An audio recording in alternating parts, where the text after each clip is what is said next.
तो स्टूडेंट्स हम देखने वाले हैं एफओएम पार्ट 1 एक्सरसाइज 1 पार्ट 1 का E7 क्वेश्चन का सॉल्यूशन।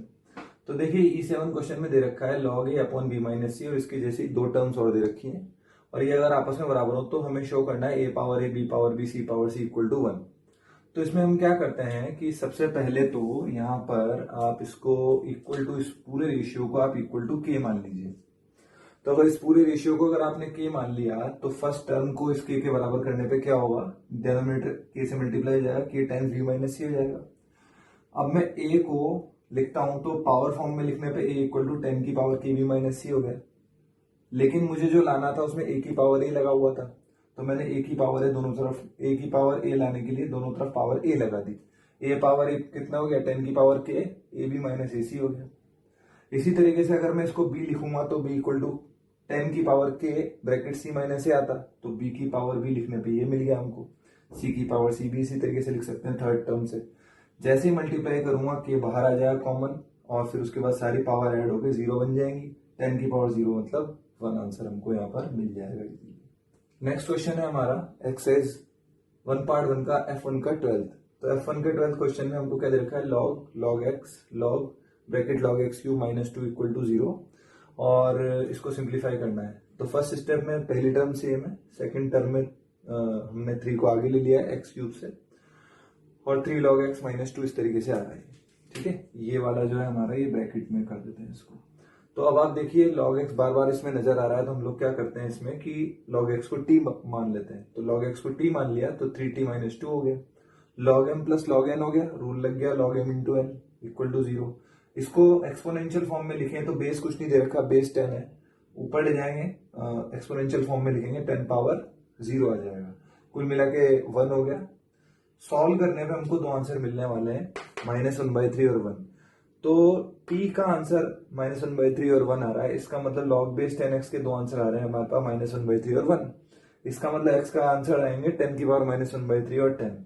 तो हमारा जो हमेशा से रूल रहा है कि जो आंसर्स हमें मिलते हैं सॉल्व करने पे उनको डोमेन के अंदर चेक करते हैं। तो जब हम लोग 10 पावर -1/3 चेक करेंगे तो यहाँ पर वो इस क्वेश्चन को नॉट डिफाइंड बना देगा। ध्यान रखिए हम हमेशा से थ्योरी में यही करते आए थे कि जो आंसर आए थे वो डोमेन में लाई करने चाहिए लॉगरिथम के क्वेश्चन में। तो 10 पावर -1/3 इसको अगर हम यहाँ रख देंगे तो यहाँ पे हमें इस वाले लॉगरिथम के आगे एक नेगेटिव नंबर मिलेगा। That's why this answer will be rejected on checking. और x की वैल्यू 10 अगर हम चेक करें तो 10 पे ये पूरा भी डिफाइंड है, जो इसके आंसर आएंगे वो log के आगे रखने पे डिफाइंड होंगे और ये पूरी टर्म भी डिफाइंड होगी। दैट्स व्हाई हमारा केवल एक ही आंसर आएगा इस क्वेश्चन में और वो होगा x इक्वल टू 10। तो हम देखने वाले हैं एक्सरसाइज 1 पार्ट 1 G2 का थर्ड क्वेश्चन। इसमें लॉगरिथमिक इनइक्वेशन है और बेस उसका वेरिएबल है। तो वेरिएबल बेस वाले इनइक्वालिटी वाले क्वेश्चन हमने हमारी थ्योरी में भी किए हैं। तो कैसे करते हैं इसको, सबसे पहले वेरिएबल बेस होने की वजह से हम लोग इसको सीधे सीधे यहाँ पर हैंडल नहीं कर पाएंगे, क्योंकि जब हम इसको एक्सपोनेंशियल फॉर्म में लिखने की कोशिश करेंगे तो हमें पता नहीं है कि ये नंबर 0 से 1 में या 1 से बड़ा है। तो यहाँ पे हम केस बनाते हैं जैसे हमने थ्योरी में सीखा था। पहला केस हमारा ये कह रहा है, यहाँ पर पहला केस हमारा ये कह रहा है कि हमने बेस को 0 से 1 में ले लिया है और बेस को 0 से 1 में ले लिया। उसके बाद हमने दो इनइक्वालिटी सॉल्व की, पहली वाली इनइक्वालिटी और दूसरी वाली इनइक्वालिटी। तो एक्स स्क्वायर 0 से ग्रेटर सॉल्व करने पे इसमें कुछ भी वैल्यू रख दो, हमेशा ये पॉजिटिव ही आने वाला है, सिर्फ 0 पे 0 आएगा। तो हमने रियल नंबर में से 0 को हटा दिया। आप सॉल्व भी कर सकते हैं तो आंसर मिलेगा r, मतलब -∞ से +∞ और एक्सक्लूडिंग 0। और सेकंड वाली इनइक्वालिटी जो है उसको हमने सॉल्व किया तो हमको ये मिल रहा है और एंड लगा हुआ है, मतलब दोनों के बीच में आना है, मतलब कि -1 से +1 और उसमें से 0 को हमने हटा दिया। अब अगर मैं बेस को फिक्स कर चुका हूं 0 से 1 में तो हमारे आंसर्स आ गए -1 से 1 और एक्सक्लूडिंग 0। अभी बेस हमारा 0 से 1 में है तो अब मैं इसको जब उधर ट्रांसफर करूंगा तो sign of inequality will change. ये साइन ऑफ इनइक्वालिटी देखिए यहाँ पे बदल दिया है मैंने, इन इक्वेशन जो आई दे रखी थी उससे ये बदल गया है। सिंप्लीफाई कर रहे हैं, सबको एक साइड लिया है और हमारे पास ये आंसर आ गया है। ये जो हमारे पास क्वालिटी की इनइक्वालिटी आई है इसको सॉल्व करने पर हमको मिल रहा है ये A1। अब जो A1 हमारे पास ये आ रहा है ये तो इसको सॉल्व करने पे है, पर ये आया तो D1 के अंदर में, तो D1 A1 का कॉमन ले रहे हैं जैसा कि हमने थ्योरी में भी लिया था। तो D1 A1 का कॉमन लेंगे तो इसमें और इसमें -1 से +1 पूरा कॉमन आ जाएगा और 0 को हमें छोड़ना पड़ेगा D1 में ना होने की वजह से। तो ये हमारा C1 आ गया है।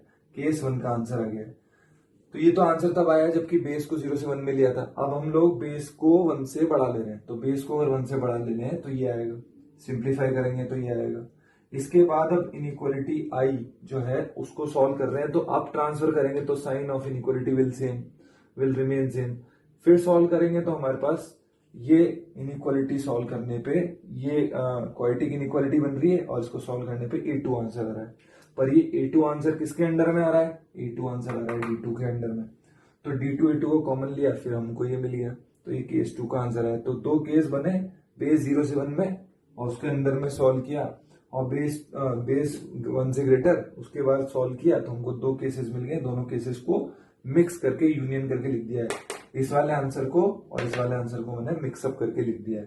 तो आप देख सकते हैं अभी तक हमने क्या किया, पहला केस बनाया, उसकी डेफिनेशन निकाली, उसके अंडर में इसको सॉल्व किया, और D1 A1 का कॉमन लेके जो आंसर आया वो केस 1 का आंसर हो गया। दूसरे केस में बेस 1 से ग्रेटर लिया, उसके अंडर में इसको सॉल्व किया, तो D2 के अंडर में जो आंसर आ रहा है उसको A2 बोल रहा हूँ, D2 A2 को कॉमन लिया, केस 2 का आंसर आ गया। और जो केस 1 केस 2 के अलग अलग पोर्शन में, भाई एक आंसर तो 0 से 1 वाला था जब बेस 0 से 1 में था, एक आंसर 1 से ग्रेटर बेस वाला था, तो हमको तो टोटल नंबर लाइन पे आंसर चाहिए, तो इसलिए हमने एंड में इनको यूनियन ले लिया है। अभी भी ये बाकी है क्योंकि हमने इसको डिफाइन नहीं किया, तो आप इसको अच्छे से नोट कर लीजिए। इसके बाद हम डिफाइन करेंगे और रिमेनिंग पार्ट इसका करते हैं। तो उसके नेक्स्ट पार्ट पे हम आगे जाते हैं। दोनों केसेस का यूनियन लेके हमने प्रीवियसली डन कर लिया था, इसको आंसर को निकाल लिया था दोनों केसेस का यूनियन करके। अब हमें इसको डिफाइन करना है, तो डिफाइन कैसे करेंगे देखिए। डिफाइन करने के लिए बेस ऑलरेडी डिफाइन किया जा चुका है, क्योंकि हमने दो केसेस बनाए थे, बेस तो डिफाइन हो चुका है उनमें, लेकिन अभी भी ये पूरी तरीके से डिफाइन नहीं हुआ है, क्योंकि लॉग के आगे जो आ रहा है इसको हमने पॉजिटिव नहीं बनाया है, तो इसको हमने पॉजिटिव बनाया, तो x ग्रेटर देन -2 आ गया। तो -2 को इसके साथ जब आप कॉमन ले लो तो -2 से ग्रेटर वाले आंसर लेने हैं इसमें, तो जैसे ही -2 के साथ इसको कॉमन लोगे ये हमारा रिक्वायर्ड आंसर आ जाएगा। आप कॉमन लेने के लिए नंबर लाइन बना सकते हैं, जैसा कि मैंने थ्योरी में आपको बता दिया था, नोट कर लीजिए। Next question is 1 part 2 B5। इसमें an का मतलब ये साइड दे रखा है, इसका मतलब x की वैल्यू नेचुरल ले लें और a मल्टीप्लाई करते चलें, मतलब a के नेचुरल मल्टीपल आएंगे। एग्जांपल देते हैं, जैसे मैंने 3n लिखा, 3n का मतलब है 3 6 9, मतलब कि 3 के नेचुरल मल्टीपल आते जाएंगे। इसी तरीके से और अगर हम 3 की जगह कुछ और लें तो उस नंबर के नेचुरल मल्टीपल आते जाएंगे। अच्छा, तो अब मुझसे बोला जा रहा है कि bn cn दो सेट है, तो bn का मतलब b के नेचुरल मल्टीपल, cn का मतलब cn के नेचुरल मल्टीपल। यहाँ पर b और c नेचुरल नंबर बोले गए हैं जो 2 से ग्रेटर और इक्वल है। तो इनका इनका इंटरसेक्शन लेने पर आपको जो सेट मिलेगा उसके बारे में इंफॉर्मेशन पूछी गई है। तो इनका इंटरसेक्शन लेंगे तो इनमें क्या कॉमन आएगा, इसको समझने के लिए हम एग्जांपल लेते हैं। बी को थोड़ी देर के लिए हमने 3 और सी को थोड़ी देर के लिए हमने 4 बोल दिया है यहाँ पर। वो इसलिए बोला क्योंकि बी और सी रिलेटिवली प्राइम बोले गए थे, मतलब इनका HCF 1 होना जरूरी था। तो बी को अगर 3 और सी को अगर 4 ले लें तो बी एंड सी एन ये वाले आएंगे 3 6 9 और 4 8 12। तो जब मैं इनका कॉमन लूंगा तो कॉमन लेने पे हमको क्या मिलने वाला है, इनमें कॉमन टर्म्स कौन सी होंगी, जो 3 के मल्टीपल और 4 के मल्टीपल दोनों में हो। तो इसका मतलब 12 24 36 इस तरीके से बढ़ेंगे। तो ये जो आ रहे हैं नंबर्स हमारे पास, ये जो पूरा सेट आ रहा है, तो ये हम ध्यान दें तो ये 12 के नेचुरल मल्टीपल ही तो आ रहे हैं, तो इसको मैं 12n लिख सकता हूँ। लेकिन 12n कौन है, 12n 3 इंटू 4n है, तो 3 इंटू 4n है, इसका मतलब इसको हम b इंटू सी n लिख सकते हैं। तो b इंटू सी आ गया। तो हमसे यही पूछा जा रहा था कि bn इंटरसेक्शन cn अगर dn हो तो d बताइए। तो bn इंटरसेक्शन cn अगर dn आ गया तो ये ही तो dn है हमारा, तो d कौन निकला, b इंटू सी। तो d हमारा जो है वो b इंटू सी आया और ये रिक्वायर्ड आंसर है। नेक्स्ट क्वेश्चन है हमारा 1 पार्ट 2 का C2। अच्छा, इंटरेस्टिंग क्वेश्चन है। इसमें आपको जो पूछा गया है कि टोटल न्यूज़पेपर हैं कितने। तो आप देखिए, total newspaper read by total students, मतलब जितने भी न्यूज़पेपर हैं उन्हें जितने भी स्टूडेंट्स पढ़ते हैं उनकी संख्या कैसे कैसे निकाली जा सकती है। Total newspaper read by total student, मतलब जितने न्यूज़पेपर है उनको कुल कितने स्टूडेंट्स पढ़ते हैं, इसकी संख्या कैसे कैसे निकाली जा सकती है। दो तरीके से।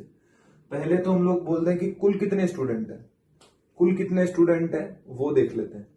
उसके बाद हर स्टूडेंट जितने न्यूज़पेपर पढ़ रहा है, each student reads how many newspaper, उसको मैं स्टूडेंट्स की संख्या से मल्टीप्लाई कर दूं तो ये आंसर आ जाएगा टोटल।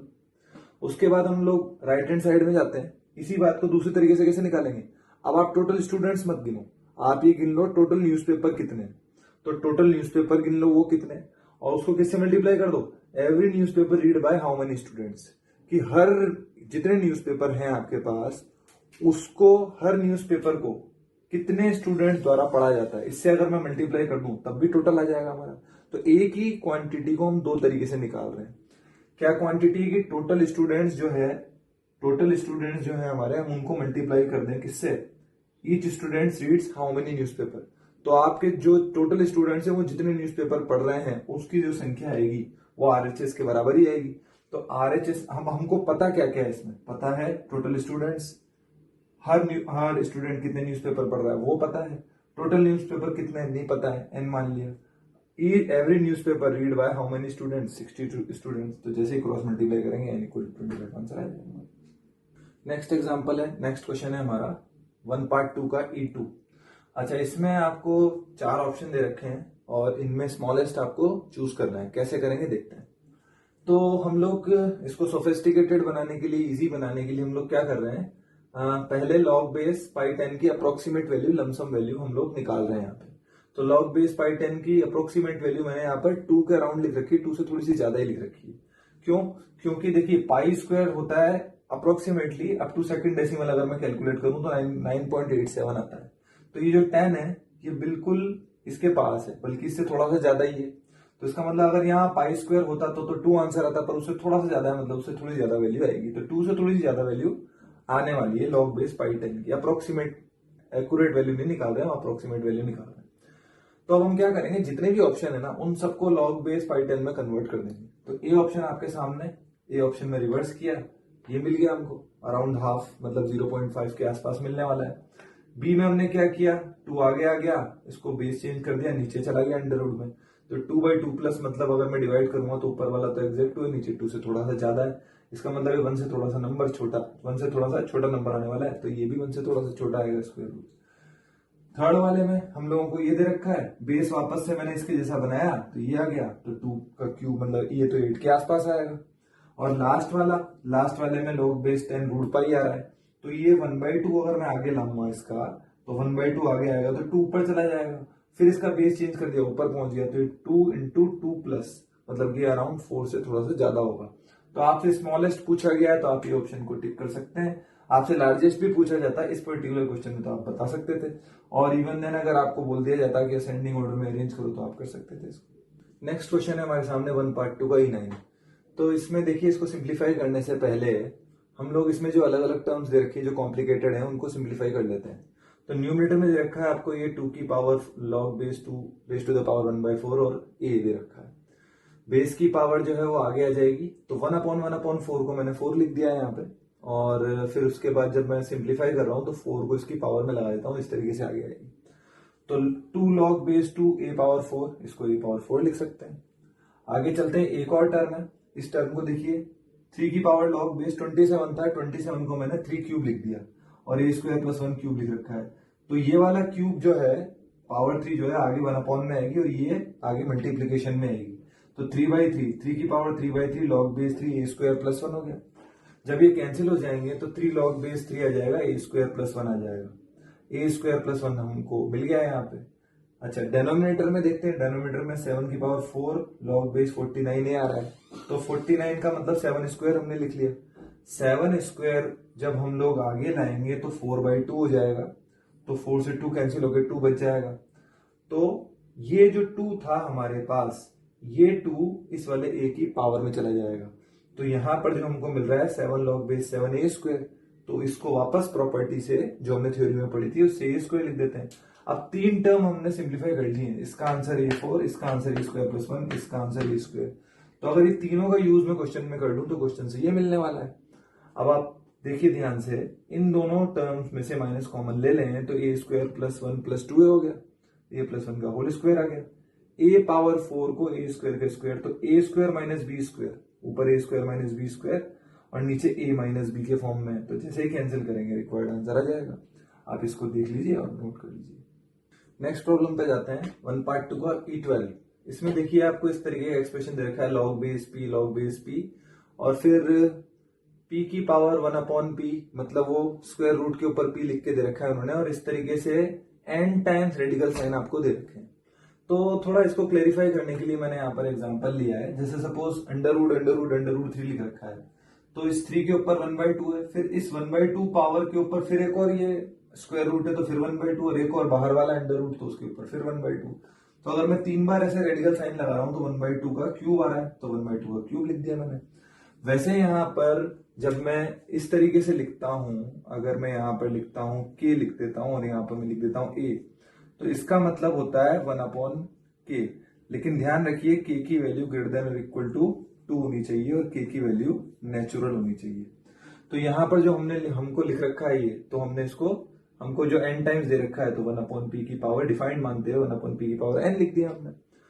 तो बस अब ये जो है इसको लॉगरिथम रूल से हमको सिंप्लीफाई करना है। ये p की पावर जो आ रहा है ये आगे आ जाएगी रूल के हिसाब से, और ये log बेस pp आ गया, तो log बेस pp की वैल्यू तो 1 हो गई, 1/p की पावर n का मतलब p की पावर -n हो गया, और फिर उसके बाद वापस से -n आगे आ जाएगा। तो ये log बेस pp जो हमारे पास यहाँ था, इसको मैं यहाँ पर -n लिख सकता हूँ, log बेस pp वापस से 1 बन जाएगा। तो रिक्वायर्ड आंसर क्या होगा हमारा? रिक्वायर्ड आंसर हमारा होगा -n। तो हम देखने वाले हैं 1/2 का F7 प्रॉब्लम में आपको ये क्वेश्चन दे रखा है, x के लिए सिंप्लीफाई करना है। तो बेस यहाँ पर क्योंकि अलग अलग है, तो हम लोग बेस यहाँ पर सेम बनाने के लिए log बेस 5 बना लेते हैं हर जगह पे, क्योंकि क्वेश्चन में 5 की पावर्स नजर आ रही है, इसलिए हम ऐसा कर रहे हैं। तो इसको कन्वर्ट कर रहे हैं, log बेस 5 125x और log बेस 5x इस तरीके से लिख दिया, और ये जो है log स्क्वायर 25x जो है उसको हमने यहाँ पे इस तरीके से लिख दिया, 25 को 5 स्क्वायर लिख रखा है। अब log बेस 5 125 को, ये 5 क्यूब है, तो log m plus log n लिख दिया, नीचे सेम है, और इसमें 5 ये जो 2 था ये आगे आगे 1/2 हो गया। अब क्योंकि log बेस 5x 3 बार नजर आ रहा है हमको, तो log बेस 5x को t मान लेते हैं, t मान लिया तो इस तरीके से आ गया। t अपॉन में आ रहा है, 0 हो नहीं सकता, कैंसिल कर दिया। सिंप्लीफाई करने पे हमको t में क्वाड्रेटिक मिली, जिससे हमें t के दो आंसर मिलने वाले हैं 1 और -4। लेकिन t किसको माना था हमने? log बेस, t किसको लिया था हमने यहाँ पर? t हमने लिया था log बेस 5x को t लिया था, तो log बेस 5x को t लिया था आपने, तो x की वैल्यू आएगी 5 की पावर 1 या 5 की पावर -4। लेकिन इन आंसर्स को हमको ओरिजिनल इक्वेशन में, डोमेन में चेक करना पड़ेगा। तो 5 पावर 1 हर जगह वैलिड है, ठीक है। 5 पावर -4, 5 पावर -4 पे भी पूरा क्वेश्चन डिफाइंड है, दोनों के दोनों वैलिड है। तो एक को अल्फा तो दूसरे को बीटा हमें लेना पड़ेगा, तो इन दोनों का प्रोडक्ट करेंगे तो 125 आ जाएगा 1/, में। तो 1/125 आंसर आ रहा है, लेकिन पूछा क्या जा रहा है? उनके प्रोडक्ट का इनवर्स पूछा जा रहा है, मतलब 1/अल्फा बीटा पूछा जा रहा है, so that answer will be 125। Please इसको नोट कर लीजिए। 1/2 क्वेश्चन नंबर F9, ये दे रखा है हमको y = x raise to the power log base x square, और इसको हमें ग्राफ बनाना है इसका, है ना। इसका ऑप्शन में इसके ग्राफ दे रखे हैं, तो करेक्ट ग्राफ जो है उसको चूज करना है। तो इसको हम लोग a log base a x square की तरह देख सकते हैं, तो इसको डायरेक्टली x स्क्वायर लिखा जा सकता है, बट बेस में x होने की वजह से x पॉजिटिव होगा और x 1 भी नहीं हो सकता। इसका मतलब हम लोगों को इसका ग्राफ तो बनाना है, y = x स्क्वायर ग्राफ कुछ इस तरीके से बनता है, और x स्क्वायर का ग्राफ बनाना है, लेकिन x पॉजिटिव के लिए और x 1 नहीं होना चाहिए, तो x नेगेटिव के लिए पूरा ग्राफ हमें हटा देना पड़ेगा। 0 पे भी ग्राफ हट जाएगा, और 1 पे से भी एक पॉइंट हमारा हटेगा यहाँ पर, तो 1 पे जो आ रहा था उस पे आउटपुट हमें यहाँ पर कुछ नहीं मिलने वाला है इसके लिए। ये वैलिड कब है? जब x पॉजिटिव हो, x 1 नहीं हो। तो ये नेगेटिव वाला पूरा पार्ट हट गया यहाँ पे, 0 वाला भी पूरा पार्ट हट गया, केवल 0 से 1 वाला बच गया है, और 1 से ग्रेटर वाला बच गया है। तो that is the required answer of our problem F9। Next problem discuss करते हैं G5। तो इसमें half power x square -2x less than 1/4 लिख रखा है आपके लिए। तो इसके ऑप्शन भी मैंने यहाँ पे लिख दिए हैं, और इसको सॉल्व कर रहे हैं। Half power x square -2x, तो लेस देन हाफ स्क्वायर लिखा हुआ है। तो अगर मैं पावर्स को कंपेयर करूं तो ये डेफिनेटली बेस 0 से 1 के बीच में है, तो इसलिए ये साइन ऑफ इनइक्वालिटी यहाँ पर चेंज हो जाएगा। इसके बाद ये क्वाड्रेटिक इनइक्वालिटी आ गई, सॉल्व कर सकते हैं वीवी कर्व मेथड से। इसके रूट जो है वो इरेशनल टाइप के आएंगे, जो हमने इधर साइड में निकाल रखे हैं, -b + -√d/2 से इसके रूट निकाल रखे हैं। नेगेटिव साइन लेने पे 1 - √3 उसको अल्फा बोल रहे हैं, पॉजिटिव साइन लेने पे 1 + √3 उसको बीटा बोल रहे हैं। इसके रूट निकाल लिए, x - अल्फा x - बीटा आ गए। तो अब जब नंबर लाइन बनाऊंगा तो x अल्फा पीछे और बीटा आगे आएगा, तो कैलकुलेट करने पे वेवी कर्व मेथड से हमें ये आंसर मिल जाएगा। पर एक्चुअली ये आंसर जो है हमारा, ये आंसर दे नहीं रखा। एक्चुअली क्वेश्चन में पूछा भी ये नहीं है। पूछा क्या है कि आपका जो आंसर है वो इनमें से कौन से सेट को कंटेन करता है। मतलब ये जो आपका आंसर आ रहा है, इसके लिए ऐसा कौन सा सेट है जो इसमें कंटेन हो जाए। तो क्या माइनस इन्फिनिटी से जीरो इसमें कंटेन हो रहा है, तो ये तो नेगेटिव है, तो माइनस इन्फिनिटी से जीरो तक तो कंटेन हो नहीं रहा। ये तो जो है हमारा एक नेगेटिव नंबर है अराउंड -0.7 के आसपास, और ये हमारे पास 2.7 के आसपास एक नंबर है। तो ये पहला वाला कंटेन इसमें नहीं होता है। दूसरा वाला माइनस इन्फिनिटी, जब यही कंटेन नहीं हो रहा तो ये तो कंटेन हो ही नहीं सकता।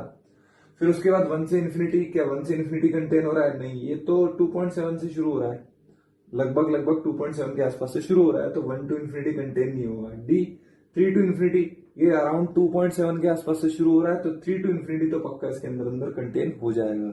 तो क्वेश्चन की लैंग्वेज थोड़ी सी ट्रिकी है, आप हमेशा ध्यान रखिएगा। क्वेश्चन एक्चुअली पूछा क्या गया है, आंसर नहीं मिलने पर अक्सर जो होता है ऐसे में कंफ्यूजन सिचुएशन हो जाती है, कंफ्यूजन की सिचुएशन हो जाती है। पर अगर अवेयरनेस से आप क्वेश्चन पढ़ेंगे तो आपको प्रॉपर आंसर मिल जाएगा। तो नेक्स्ट क्वेश्चन है हमारा 2 पार्ट 1 का पहला क्वेश्चन। इसमें दो स्टेटमेंट दे रखे हैं S1 S2। तो दोनों के बारे में बताना है, ट्रू है फॉल्स है क्या है। ऑप्शन इस तरीके से सेट किए हुए हैं हमको। तो देखते हैं, पहला वाला स्टेटमेंट हमको ये दे रखा है, और इक्वल टू में इसमें दे रखा है आपको पहले वाले स्टेटमेंट के इक्वल में कि ये B इंटरसेक्शन C के बराबर आता है या नहीं आता है, ये चेक करना है हमको। तो देखिए हम लोग चेक करते हैं। लेफ्ट हैंड साइड ले ली हमने, इसमें LHS स्टेटमेंट 1 का LHS ले लिया हमने। तो स्टेटमेंट 1 के LHS में जब हम लेते हैं इसको, तो ये जो बड़ा ब्रैकेट है A intersection B union C, जिस पे ब्रैकेट लगा हुआ है, ये पूरा ब्रैकेट जो मैं इंडिकेट कर रहा हूं, इस पूरे का नाम मैं भी थोड़ी देर के लिए D बोल देता हूं। तो अगर यहाँ D बोल दिया जाए तो D bar intersection B bar और टोटल पे बार लगा हुआ है, मतलब complement of D intersection complement of B और होल कॉम्प्लीमेंट लगा हुआ है। अब देखिए डी मॉर्गन लॉ यहाँ पर लगा सकते हैं हम लोग। डी मॉर्गन लॉ क्या होता है, A bar intersection B bar equal to A union B का होल बार। तो ये मैंने डी मॉर्गन लॉ लगाया इस स्टेप से इस स्टेप में। ऊपर वाले बार को थोड़ी देर के लिए हम स्टेबल रखते हैं, और नीचे ये जो लिखा हुआ है D bar intersection B bar, we are writing that D union B whole bar. तो अब कॉम्प्लीमेंट पे कॉम्प्लीमेंट आ गया, तो कॉम्प्लीमेंट पे कॉम्प्लीमेंट मतलब कि जो भी सेट है वो बाहर लिखा जा सकता है। डी की जगह वैल्यू रीसब्स्टिट्यूट कर देते हैं A intersection B union C। या ध्यान रखिए, ये सिर्फ ये वाले ब्रैकेट को हम लोग D बोल रहे थे, इस पे कॉम्प्लीमेंट अलग से लगा हुआ था। तो D की जगह वैल्यू रीसब्स्टिट्यूट कर दी। अब वैल्यू जब मैंने रख दी है, तो देखिए यहां पर हम लोग क्या कह रहे हैं कि इसमें इन दोनों को कम्यूट कर सकते हैं हम। कम्यूटेटिव लॉ देखा है आपने, तो इनको आगे पीछे लिख सकते हैं। आगे पीछे लिख दिए। अब देखिए फर्स्ट यूनियन सेकंड, ये पूरा यूनियन, ये थर्ड। तो first union second union third है, तो पहले हम फर्स्ट यूनियन सेकंड और थर्ड का यूनियन पहले लेके उसके बाद फर्स्ट से यूनियन ले सकते हैं बाय एसोसिएटिव लॉ। तो एसोसिएटिव लॉ लगा दिया। A इंटरसेक्शन B और B का यूनियन में जब लूंगा तो मुझे B मिल जाएगा। मान लीजिए ये A इंटरसेक्शन B है, A है, ये B है, तो A इंटरसेक्शन B का मतलब ये हुआ। तो अगर मैं B के साथ इसका यूनियन लूंगा, B के साथ इसका यूनियन लूंगा, तो ये पूरा आ जाएगा। तो A इंटरसेक्शन B का यूनियन ले B के साथ, तो B ही मिलने वाला है। तो इधर C यूनियन B। तो RHS में जो आपको S1 स्टेटमेंट दे रखा है, उसके RHS में तो B इंटरसेक्शन C आ रहा था, लेकिन एक्चुअल आंसर LHS का क्या है, B यूनियन C आया। इसका मतलब कि ये RHS वाला जो था, जो गिवन था, वो सही नहीं था। इसका मतलब स्टेटमेंट 1 जो हो गया आपका, स्टेटमेंट 1 वो आपका हो गया फॉल्स। स्टेटमेंट 1 फॉल्स हो गया। अब हम चलते हैं स्टेटमेंट 2 में। तो स्टेटमेंट 2 में आपको दे रखा है ये LHS में। स्टेटमेंट 2 का LHS मैं ले रहा हूं यहाँ पर, RHS मैंने लिखा नहीं है। सिंप्लीफाई करते हैं तो अगेन डी मॉर्गन लॉ वापस से यूज करते हैं। A bar intersection B bar, A bar intersection B bar को A यूनियन B का बार लिख दिया, A यूनियन B का बार लिख दिया, और A यूनियन B, C बार। अब आप देखिए, मैं A यूनियन B को थोड़ी देर के लिए K बोल देता हूं, इससे क्वेश्चन इजी हो जाएगा हमारा। A यूनियन B को K बोल दिया, इधर भी A यूनियन B को K बोला, तो K बार। डिस्ट्रीब्यूटिव लॉ लगा दिया हमने, K बार इंटरसेक्शन K यूनियन C, इसका इसके साथ भी इंटरसेक्शन, इसका उसके साथ भी इंटरसेक्शन, और बीच में यूनियन का साइन। आपने डिस्ट्रीब्यूशन लॉ पढ़ा है, उसके हिसाब से इसको डिस्ट्रीब्यूट कर दिया हमने। तो K बार इंटरसेक्शन K यूनियन K बार इंटरसेक्शन C बार। K बार इंटरसेक्शन K आप सब जानते हैं, फाई आएगा किसी सेट का, उसी के साथ अगर हम उसी कॉम्प्लीमेंट के साथ अगर इंटरसेक्शन ले लें तो कॉमन फाई आता है, तो कॉमन फाई आ गया। ये बच गया हमारा। 5 के साथ यूनियन किसी भी सेट को ले लें, वो सेट वापस पूरा का पूरा खुद ही आ जाएगा। फिर हमने इसकी जगह के की जगह वैल्यू वापस रख दी ए यूनियन बी का, ए यूनियन बी वैल्यू रख दी का ब्रैकेट हमने यहाँ पे रख दिया। तो हमको जो आरएचएस में लाना था वो क्या यही था? हाँ, आरएचएस में जो हमको लाना था वो A union B union C का होल बार, यही तो लाना था। इस वाले से इस वाले स्टेप में आने में हमने बार को स्टेबल रखा है, कॉम्प्लीमेंट को स्टेबल रखा है और एसोसिएटिव लॉ लगाया है। तो क्या आरएचएस में ऐसे ही लाना था? हाँ, आरएचएस में हमको ऐसे ही लाना था। इसका मतलब स्टेटमेंट 2 जो था आपका वो कैसा हो गया? ट्रू हो गया। तो स्टेटमेंट 1 तो फॉल्स है और स्टेटमेंट 2 ट्रू है। तो हम लोग 2 पार्ट 1 के क्वेश्चन नंबर 3 में जाते हैं और इस थर्ड क्वेश्चन में बोला गया है आपसे कि 1000 हाउसेज में सर्वे किया गया है वॉशिंग मशीन, वैक्यूम क्लीनर और रेफ्रिजरेटर, इनको काउंट किया गया है 1000 हाउसेज में। और ये इन्फॉर्मेशन इनिशियली हमको दे दी गई है कि ऐसा एक भी घर नहीं है जिनके पास इन तीनों में से एक भी अप्लायंसेज ना हो। इसका मतलब ये जो तीनों डायग्राम तीनों सर्कल्स के बाहर आ रहा है उसका नंबर तो हमारा 0 है। तो हमने यहाँ पर 3 सर्कल ड्रॉ कर लिए इनिशियली, वॉशिंग मशीन के लिए, वैक्यूम क्लीनर के लिए और रेफ्रिजरेटर के लिए। जो इसमें नोटिफिकेशन है मैं आपको पहले वो बता देता हूँ। जो तीनों के कॉमन पार्ट में आ रहा है ए उन मेंबर्स का नंबर है जिनके घर में तीनों अप्लायंसेज हैं।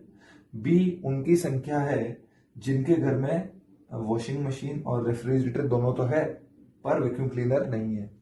और इसी तरीके से ई हमको जो दे रखा है, ई वो मेंबर्स हैं जिनके घर में केवल वॉशिंग मशीन है, वैक्यूम क्लीनर और रेफ्रिजरेटर नहीं है। और इसी तरीके से बाकी नोटिफिकेशन हमने यहाँ पे दे रखे हैं।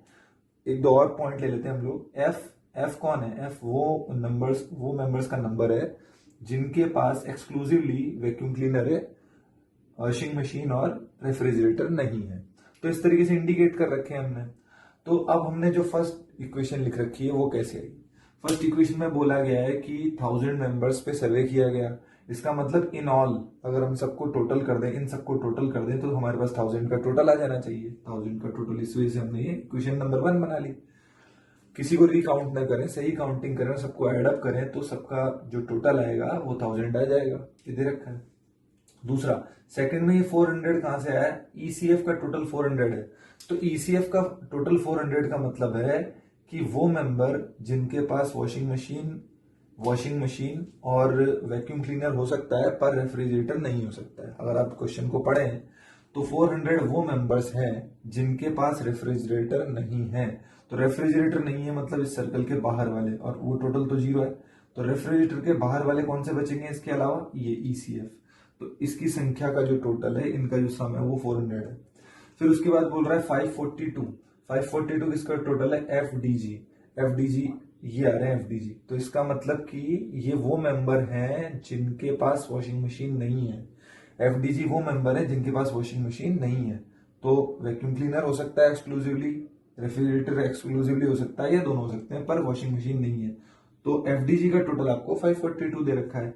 इसी तरीके से 380 कौन है? 380 ईबीजी मतलब कि वो मेंबर्स जिनके पास वैक्यूम क्लीनर नहीं है, वॉशिंग मशीन या रेफ्रिजरेटर या दोनों हो सकते हैं। तो उनकी संख्या हमको ये दे रखी है 380।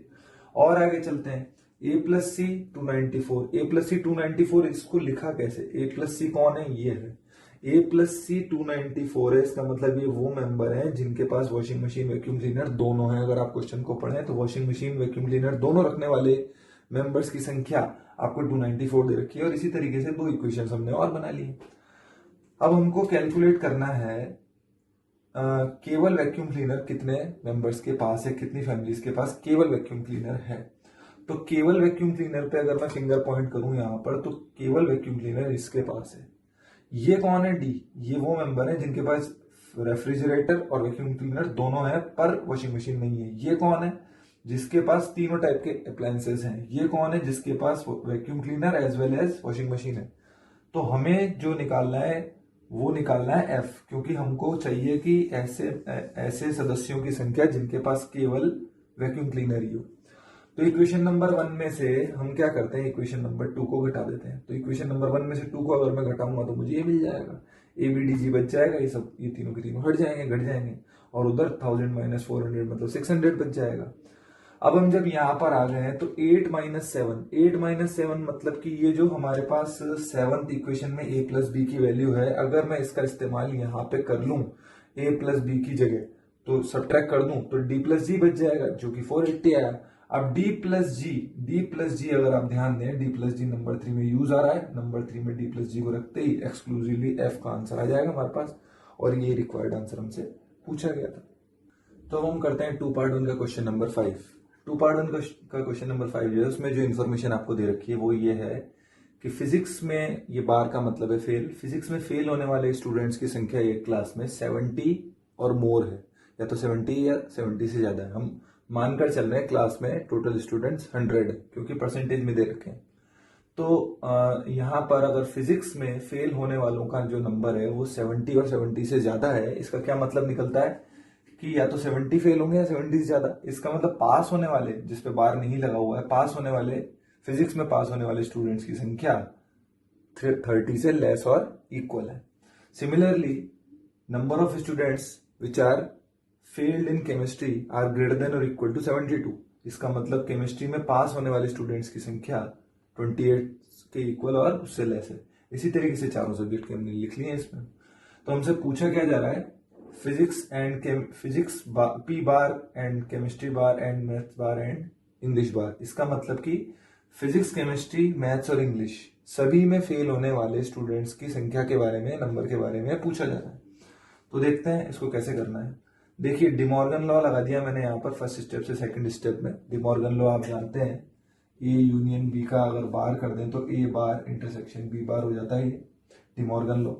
तो हमने डिमॉर्गन लॉ की हेल्प से ये लिख दिया है। और फिर उसके बाद n ऑफ समथिंग बार, इसको k बोल दू टोटल, तो n k बार का मतलब होता है n u minus n k। तो n u जैसा कि हम यहाँ पे देख रहे हैं कि यूनिवर्सल सेट जो है हमारी पूरी क्लास का, उसको 100 स्टूडेंट्स का लेके चल रहे हैं हम लोग, तो 100 माइनस ये सेम आ गया, सेम एक्सप्रेशन। अब बात उठती है यहाँ पर कि इसको कैसे हम लोग डील करें। तो इससे पहले कि मैं नेक्स्ट स्टेप पे चला जाऊं, मैं आपको एक रिजल्ट बताना चाहता हूं कि एन ए यूनियन बी का जो आंसर आता है वो आप जानते हैं n A plus n B minus n A intersection B आता है। तो सारी क्वांटिटीज यहाँ पर जो है वो नॉन नेगेटिव है। ये वाली क्वांटिटी माइनस अगर मैं छुपा लूं तो सारे number of elements in any set वो जो है वो नॉन नेगेटिव होता है। तो नॉन नेगेटिव होता है, तो अगर मैं सब्ट्रैक्ट होने वाली क्वांटिटी को अगर मैं यहां से डिलीट कर दूं तो ये वाली साइड जो है ज्यादा बड़ी आ जाएगी, ग्रेटर और इक्वल आ जाएगी। तो अगर मैं इसको हटा दूं सब्ट्रैक्ट होने वाली क्वांटिटी को यहां से, तो ये वाली साइड जो है पहले के कंपैरिजन में ज्यादा हैवियर हो जाएगी, ज्यादा बड़ी हो जाएगी, या बड़ी या बराबर रहेगी। अगर ये 0 हुआ तो इक्वल भी हो सकती है, पर नेचुरली अगर मैं सब्ट्रैक्ट होने वाली क्वांटिटी को यहां से हटा रहा हूं, मिटा रहा हूं, तो पहले कंपैरिजन में ये ग्रेटर भी हो सकती है और इक्वल भी हो सकती है। तो हम यहाँ पे कहना चाह रहे हैं n A union B less than और equal to n A plus n B होगा। अगर मैं 3 के लिए लिखता तो क्या होता है, n A union B union C less than और equal to n A plus n B plus n C. तो इसी तरीके से अगर मैं यहां पर 4 के लिए लिख दूं, पीसीएमई के लिए, तो पीसीएमई के लिए अगर मैं लिख दूं तो इसके लिए लिखता तो ये क्वांटिटी इनके अलग अलग टोटल से लेस होती, लेकिन आगे आगे माइनस का साइन लगा हुआ है, तो यहां पर ये इक्वल की जगह यहां अगर मैं इससे बड़ी क्वांटिटी से रिप्लेस कर रहा हूं उसको, तो पहले ही ये सब्ट्रैक्ट हो रहा था, अब इससे भी बड़ी क्वांटिटी अगर सब्ट्रैक्ट करना शुरू कर दूंगा तो ये वाला जो एलएचएस है आपका, ये इक्वल ना होके लेस और इक्वल हो जाएगा। ये वाली साइड लेस और इक्वल हो जाएगी, मतलब जो एलएचएस में था वो ग्रेटर और इक्वल हो जाएगा। ध्यान से देखिए हम क्या कर रहे हैं, यहां पर जो ये क्वांटिटी थी, अगर इसकी जगह मैं इससे बड़ा नंबर रिप्लेस कर रहा हूं, ग्रेटर और इक्वल नंबर रिप्लेस कर रहा हूं, तो सब्ट्रैक्ट होने वाली क्वांटिटी अब ज्यादा हो रही है। तो ज्यादा सब्ट्रैक्ट होगा तो मतलब और रिजल्ट कम हो जाएगा, मतलब आरएचएस में हमें और छोटी क्वांटिटी मिलना शुरू हो जाएगी या बराबर क्वांटिटी मिलना शुरू हो जाएगी। तो ये तो आपको याद है, ये तो इसके बारे में इंफॉर्मेशन तो हमारे को है कि फिजिक्स में पास होने वाले स्टूडेंट्स 30 और उससे लेस हैं। तो इसका मैक्सिमम नंबर कितना जा सकता है, मैक्सिमम नंबर 30, इसी तरीके से 28, इसी तरीके से 20 और इसी तरीके से 15।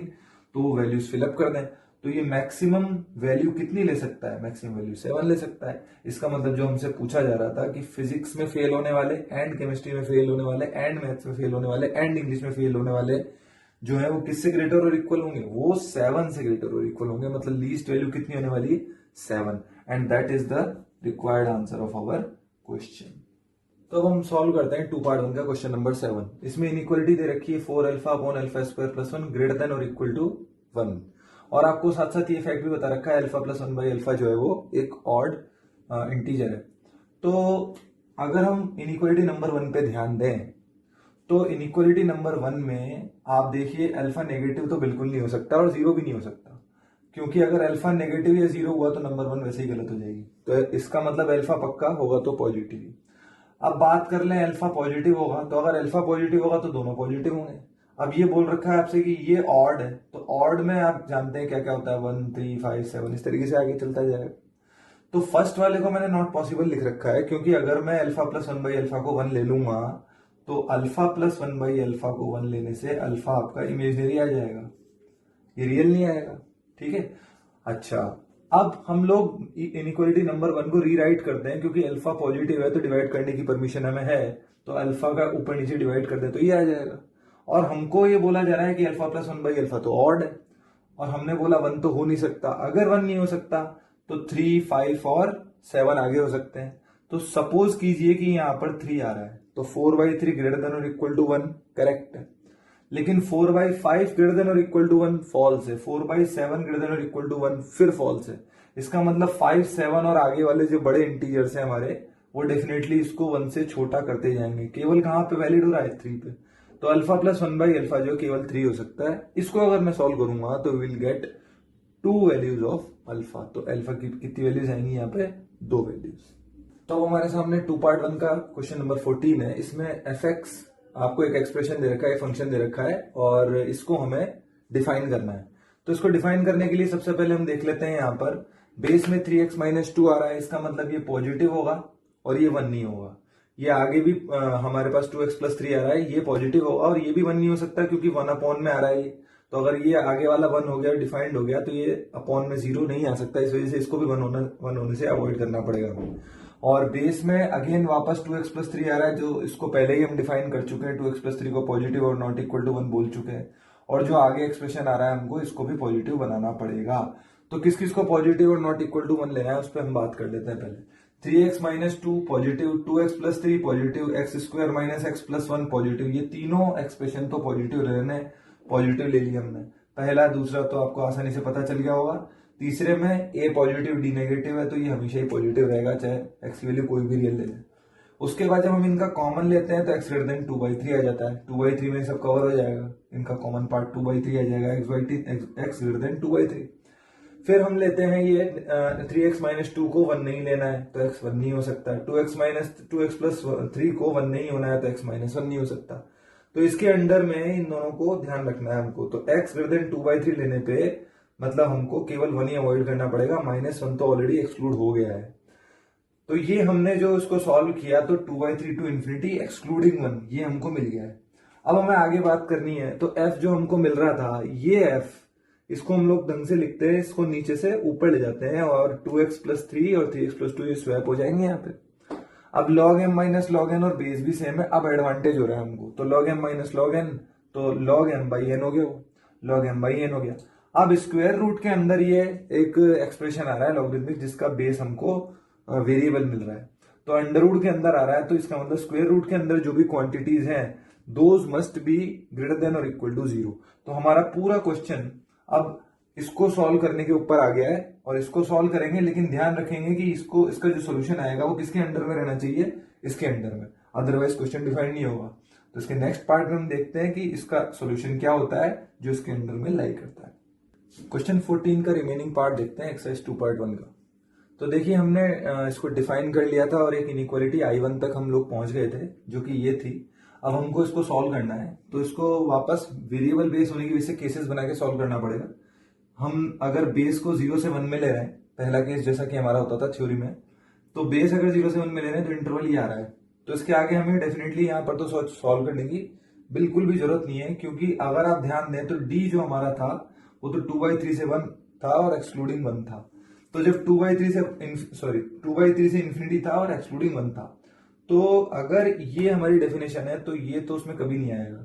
तो इसका मतलब इसके अंदर आने वाले सारे आंसर्स को हमको छोड़ना पड़ेगा।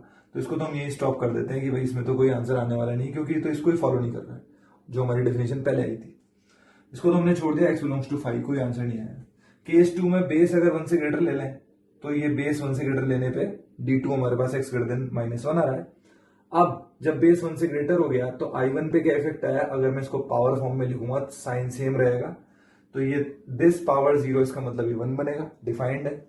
और फिर डेनोमीटर क्योंकि पॉजिटिव था, जैसा कि हम ऑलरेडी बात कर चुके हैं, तो without changing sign of inequality we can cross multiply कर लिया, सॉल्व कर लिया, हमारे पास ये आंसर आ जाएगा। ये आंसर आया है D2 के अंडर में, D2 के अंडर में आंसर आया है A2। जब D2 A2 को कॉमन लूंगा मैं, D2 A2 को कॉमन लूंगा तो ये पूरा का पूरा कॉमन आ जाएगा, क्योंकि -1 से सारा का सारा ग्रेटर है। अब दोनों केसेस को मिलाइए, दोनों केसेस को मिलाने का मतलब केस 2 ही है, क्योंकि केस 1 से तो 5 आ रहा है। दोनों केसेस को मिलाने से जो मिल रहा है उसका कॉमन लीजिए इस डेफिनेशन डी के साथ। तो डेफिनेशन डी के साथ अगर मैं कॉमन ले लूं इसका, तो आप ध्यान दीजिए इसमें 1 एक्सक्लूड करना है, इसीलिए हमें 1 इसमें से हटाना पड़ेगा। तो ओपन 1 से 3 क्लोज तक आएगा। तो इसमें कौन कौन से इंटीजर आते हैं, x इंटीजर अगर लें तो x equal to 2 and x equal to 2 और x इक्वल टू 3 ओनली। केवल ये दो ही इंटीजर्स ऐसे हैं जिनपे कि हमारी गिवन फंक्शन fx डिफाइंड होगा। नेक्स्ट क्वेश्चन है हमारा 2 पार्ट 1 का 17। इसमें दो इनइक्वालिटीज आपको दे रखी हैं, पहली इनइक्वालिटी, दूसरी इनइक्वालिटी। तो कैसे सिंप्लीफाई करना है, हम लोगों को इनका कॉमन सॉल्यूशन बताना है, जो वैल्यूज x की ऐसी हैं जो दोनों को एक साथ सेटिस्फाई करती हैं वो बतानी है। तो देखिए पहले सबसे इस फर्स्ट वाली इनइक्वालिटी को हम लोग सॉल्व करते हैं। इसमें डेनोमिनेटर को हम लोग पहले कंसीडर कर रहे हैं, क्योंकि ये एक फिक्स नंबर है, इसमें कहीं x तो है नहीं, तो पता लगाते हैं ये पॉजिटिव है नेगेटिव है, ताकि हम लोग इसको क्रॉस मल्टीप्लाई कर पाए। तो log बेस 25 जो है डेफिनेटली log बेस 2 स्क्वायर से ग्रेटर होगा, क्योंकि 5 ग्रेटर देन है 4 से। तो यहां पर देखें तो 2 आ गया, तो log बेस 25 -1 1 से ग्रेटर हो गया, 1 सब्ट्रैक्ट कर दिया दोनों साइड, तो ऐसा आ गया। इसका 5/4 टाइम्स भी 1 से ग्रेटर ही होगा, 5/4 से मल्टीप्लाई कर दिया पूरी इनइक्वालिटी को, तो साइन सेम रहेगा और इस तरीके से आ जाएगा। 5/4 भी 1 से बड़ा ही आ रहा है, तो मतलब ये जो लॉगरिथम के आगे डेनोमिनेटर में लिख रखा था ये वाला पार्ट, ये 1 से ग्रेटर है और बेस 0 से 1 में, इसका मतलब ये डेनोमिनेटर आपका नेगेटिव मिला। अब अगर डेनोमिनेटर नेगेटिव मिल रहा है तो क्रॉस मल्टीप्लाई करते ही साइन ऑफ इनइक्वालिटी ध्यान से देखिए बदल गया है यहाँ पे, तो साइन ऑफ इनइक्वालिटी बदल गया। अब लेस देन और इक्वल टू 0 आ गया, स्क्वायर रूट ऑफ समथिंग। तो स्क्वायर रूट तो आपको मैंने बताया पहले भी, स्क्वायर रूट तो कभी हमारा 0 से लेस तो हो नहीं सकता, केवल 0 के इक्वल ही हो सकता है, क्योंकि स्क्वायर रूट तो हमको नॉन नेगेटिव साइन ही देता है, नॉन नेगेटिव क्वांटिटीज ही आउटपुट में देता है, तो केवल 0 के बराबर ही हो सकता है। तो इसके दो आंसर आ सकते हैं, अगर 0 के बराबर कर दे तो 3 और 9। लेकिन हमें 3 और 9, अब हमको एडवांटेज ये है कि सेकंड वाली इनइक्वालिटी सॉल्व ही नहीं करनी, क्योंकि हमारे पास केवल दो ही आंसर आए, रख के चेक कर सकते हैं। तो अब आप देखें 3 रखेंगे तो 3 - 3 तो 0 हो जाएगा, तो ये 1 - 31 पॉजिटिव नहीं है, गलत हो जाएगा। 9 रख दें, 9 रखने से 32 आ जाएगा, 32 - 31 पॉजिटिव हो जाएगा। इसका मतलब एक्सक्लूसिवली जो इसका आंसर आया वो केवल एक ही मेंबर है, that is x equal to 9। Hello students, तो अब हम करने वाले हैं एक्सरसाइज 2 पार्ट 2 का क्वेश्चन नंबर 2। इस क्वेश्चन में बोला गया है आपसे कि एक क्लास है और उस क्लास में n स्टूडेंट्स हैं, उसको 4 ग्रुप्स में डिवाइड किया गया है। तो हमने क्लास को एक्सप्रेस किया यहाँ पे यूनिवर्सल सेट U से, और 4 ग्रुप्स को बनाया G1 G2 G3 G4, जो कि सबसेट है उस क्लास के। ठीक है, सबका यूनियन लेने पे आपको क्लास वापस से मिल रही है, क्योंकि पूरी क्लास को केवल 4 ही ग्रुप्स में बांटा गया है, तो सबका यूनियन लेंगे तो वापस से क्लास आ जाएगी। अब इसमें 2 फैक्ट दिए गए, एक एक करके दोनों पे बात करते हैं। पहला फैक्ट आपको दे रखा है, each students belongs to exactly 2 groups, मतलब कि एक स्टूडेंट कोई भी अगर हम लें A, तो वो A स्टूडेंट्स ठीक 2 ही ग्रुप में पाया जाएगा, ठीक दो ग्रुप का मेंबर होगा एक स्टूडेंट। A स्टूडेंट अगर हम ले रहे हैं, नाम लेते हैं कि कोई स्टूडेंट है A, तो वो एग्जैक्टली 2 ही ग्रुप में मिलेगा, काउंट किया जाएगा। तो अगर मैं सारे ग्रुप्स के सारे स्टूडेंट्स के नंबर्स को ऐड कर लूं, तो NG1 NG2 NG3 NG4, अगर मैं इन सबको ऐड करता हूं तो क्या होगा, सपोज एक स्टूडेंट A जो कि G1 में था वो G3 में भी मिलेगा हमको, या किसी दूसरे ग्रुप में भी मिलेगा, और एक स्टूडेंट जो G2 में था वो वापस से रिकाउंट होगा G4 में या किसी और में। मतलब हम लोग एक स्टूडेंट को यहां पर न्यूमरेटर वाले सम में 2 बार काउंट कर रहे हैं। जब हम लोग NG1 + NG2 + NG3 + NG4 करते हैं, तो हर स्टूडेंट जो G1 में आया वो स्टूडेंट कहीं ना कहीं एक बार और आगे गिना गया है। तो इसका मतलब हम काउंट करना चाह रहे थे इनका टोटल, लेकिन ये केवल न्यूमरेटर के बारे में अगर मैं बात कर लूं तो ये टोटल n नहीं बल्कि n का डबल हो जाएगा। इसी वजह से हमने यहाँ क्या कर रखा है, अपॉन में 2 कर रखा है, क्योंकि हर स्टूडेंट को इस न्यूमरेटर वाले टोटल में हम ट्वाइस काउंट कर चुके हैं। तो जब हम इसका आधा करेंगे तब जाके क्लास के टोटल स्टूडेंट्स की संख्या n मिलेगी हमको। तो यहां पर हमने n लिख लिया। दूसरा फैक्ट हमको क्या दे रखा है, दूसरा फैक्ट दे रखा है ईच पेयर ऑफ ग्रुप्स, मतलब कि दो ग्रुप ले लें हम लोग, एक पेयर उठा लें जैसे G1 G2, तो G1 G2 में एग्जैक्टली 1 ही स्टूडेंट कॉमन होने वाला है, या G1 G4 ले लें उनमें भी एक ही स्टूडेंट कॉमन होने वाला है। चाहे आपके पास 4 ग्रुप दे रखे हैं और आप 4 ग्रुप में से कोई भी 2 ग्रुप उठा लीजिए, G1 G2 या G1 G3 या G1 G4 या G3 G4, इस तरीके से कोई भी 2 ग्रुप जब आप पिक करेंगे तो उनमें एग्जैक्टली 1 ही स्टूडेंट कॉमन मिलने वाला है। तो उससे हमने ये सेकंड इक्वेशन बनाई है। सेकंड इक्वेशन कैसे बनाई है इसको थोड़ा सा समझने की कोशिश करते हैं। सपोज इसमें मैं 4 सर्कल बना देता हूं जो कि 4 ग्रुप्स को एक्सप्रेस कर रहा है, G1 G2 G3 G4। तो अगर पहले ग्रुप में मान लो मैंने A बना दिया, तो अब A मेंबर जो है हमारा, अब मैं G1 G2 के बारे में बात कर रहा हूं, तो G1 G2 में एक मेंबर पक्का कॉमन होगा। तो G1 G2 में एक मेंबर मैंने कॉमन कर दिया। G2 G3 में एक मेंबर कॉमन होगा, तो चलो मैं इसमें B कॉमन कर देता हूं। G3 G4 में कॉमन होगा, तो चलो मैं इसमें C कॉमन कर देता हूं। फिर और आगे बढ़ते हैं। अब मैं देखता हूं A और इसमें G1 और G3 में कुछ कॉमन नहीं है, तो अगर मैं इसमें D बोल दूं तो यहां पर भी D लिखना पड़ेगा। इन दोनों में अब एग्जैक्टली एक कॉमन हो गया। इसमें अभी भी कुछ कॉमन नहीं है, तो इनमें भी एग्जैक्टली एक कॉमन करना पड़ेगा। तो यहाँ पे अगर मैं E लिख दूं तो ये भी इनमें भी एक कॉमन हो गया। अच्छा, A के साथ तो हो चुका, अब G1 के साथ तो हो चुका। अब G2 के बारे में बात कर लेते हैं। G2 G3 के बारे में बात हो चुकी थी, G2 G4 के बारे में बात नहीं हुई थी। तो G2 G4 में भी कुछ कॉमन नहीं मिल रहा, तो इनमें भी एग्जैक्टली एक कॉमन हमें बनाना पड़ेगा। तो अब आप देख सकते हैं जब ये मैंने पूरे फिल कर दिए, तो अब आप देख सकते हैं कि हर ग्रुप में, इसके अलावा इनमें कुछ और मेंबर भी आ सकते हैं, इसके अलावा इनमें कुछ और मेंबर भी आ सकते हैं और नहीं भी आ सकते हैं। हो सकता है इन डॉट्स की जगह पे कोई और हो या नहीं भी हो, पर जो कॉमन होंगे वो तो यही होंगे। इनके अलावा ये जो डॉट्स हैं, those are separately belongs to exclusively to G1, पर जो कॉमन हो सकते हैं वो तो जो मैंने लेटर्स लिख रखे हैं वही हो सकते हैं। ये जो डॉट्स हैं, those are exclusively belongs to G1 group. ये जो डॉट्स हैं, those are exclusive belongs to G2, और इसी तरीके से आगे। तो हम देख रहे हैं कि जब हम लोग इनके ग्रुप्स को टोटल करेंगे, इनके नंबर्स का टोटल करेंगे, तो देखिए ये 3 मेंबर काउंटिंग में हमको एरर देने वाले हैं। जब हम इन सबको जोड़ेंगे तो बेटा ये वाले डॉट्स तो एक्सक्लूसिवली G1 को आ रहे हैं, तो ये तो हमको एरर नहीं देने वाले, रिकाउंट नहीं होंगे ये वाले डॉट। ये वाले डॉट एक्सक्लूसिवली G2 में आ रहे हैं, ये वाले डॉट एक्सक्लूसिवली G3 में आ रहे हैं, ये वाले डॉट एक्सक्लूसिवली G4 में आ रहे हैं। तो जब हम इनको जोड़ेंगे तो ये डॉट्स तो काउंटिंग में कहीं 2 बार काउंट नहीं होने वाले, पर जो ABCDEF हैं, ये जो मेंबर हैं ये रिकाउंट हो रहे हैं, बार बार काउंट हो रहे हैं अलग अलग जगह। तो हम क्या करते हैं, इन 3 मेंबर को थोड़ी देर के लिए रोकते हैं कि भाई तुम रुक जाओ। तो इन 3 मेंबर को, इन 3 मेंबर को, इन 3 मेंबर को, इन 3 मेंबर को हमने कहा कि आपका नाम हम अभी काउंट नहीं कर रहे हैं, इनको हमने थोड़ा सा सेपरेट कर दिया। तो इनको काउंट किया और 3 मेंबर को हमने स्किप कर दिया। तो 3 मेंबर को 4 बार स्किप करेंगे तो 12 स्किप कर दिया।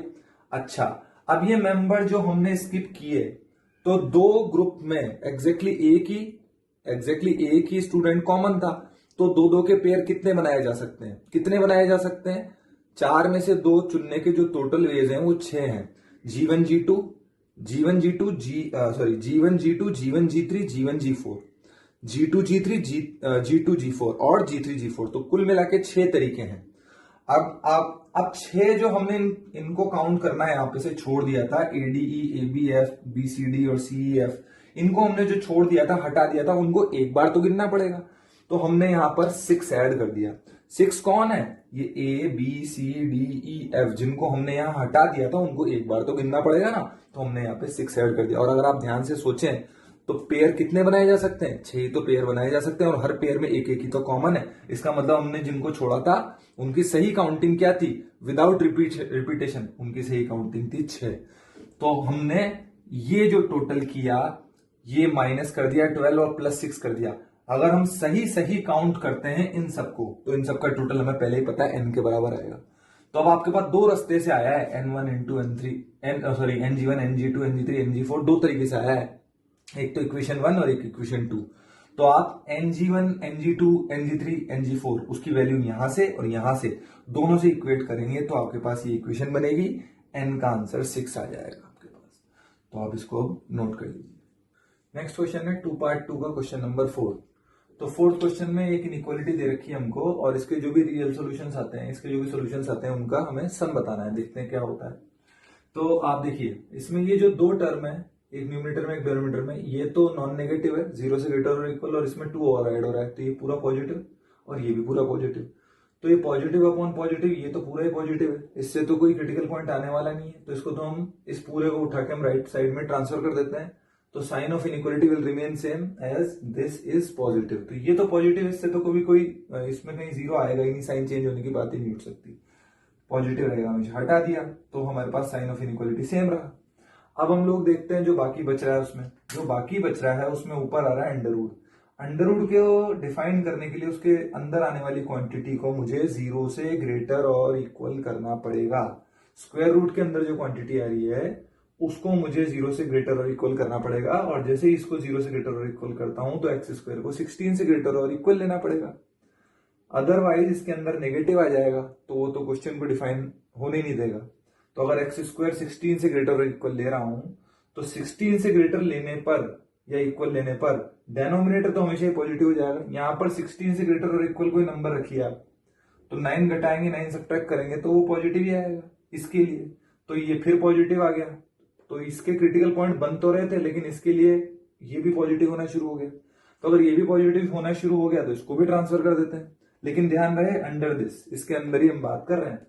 तो इसको ट्रांसफर कर दिया तो 0 से लेस और इक्वल हो गया।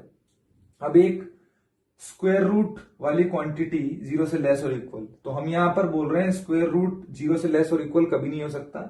आप देखिए स्क्वायर रूट जो होता है वो मॉड है, square root of a square ये मॉड होता है। ध्यान रखिए स्क्वायर रूट वाली क्वांटिटी का आउटपुट कभी भी नेगेटिव नहीं आएगा, ज्यादा ज्यादा 0 हो सकता है या फिर वो पॉजिटिव वैल्यू ले सकता है। तो क्योंकि नेगेटिव हो नहीं सकता इसलिए 0 ही हो सकता है। तो जब इसको सॉल्व करेंगे तो प्लस और -4 दो आंसर आएंगे, पर इनका सम पूछा है तो इनका सम कर देंगे -4 और +4 तो टोटल आ जाएगा 0। That is our required answer. Note कर लीजिए आप इसको। तो अब हम आते हैं 2 के क्वेश्चन नंबर 7 पे। तो 7th क्वेश्चन में एक रिलेशन दे रखा है और एक एक्सप्रेशन की वैल्यू पूछी गई है जिसका डेनोमिनेटर ये है। तो उस एक्सप्रेशन की जिसकी वैल्यू पूछी गई है उसमें केवल एक ही जगह पे बी का यूज हो रहा है। तो हम क्या करने वाले हैं, जो दिया हुआ रिलेशन है इससे बी की वैल्यू निकाल लेते हैं और उस बी को एलिमिनेट कर देते हैं। ठीक है, क्योंकि न्यूमरेटर और डेनोमिनेटर तब कैंसिल हो सकते हैं जब, क्योंकि न्यूमरेटर में केवल ए और सी नजर आ रहे हैं, तो डेनोमिनेटर में भी अगर ए और सी ही आए तो किसी तरीके से उनको कैंसिल करके कोई ना कोई आंसर हमें आंसर मिल सकता है।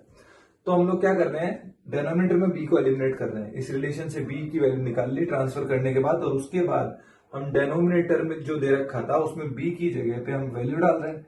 तो बी की जगह वैल्यू डाल रहे हैं तो यहाँ 4ac अपॉन a प्लस सी आ गया।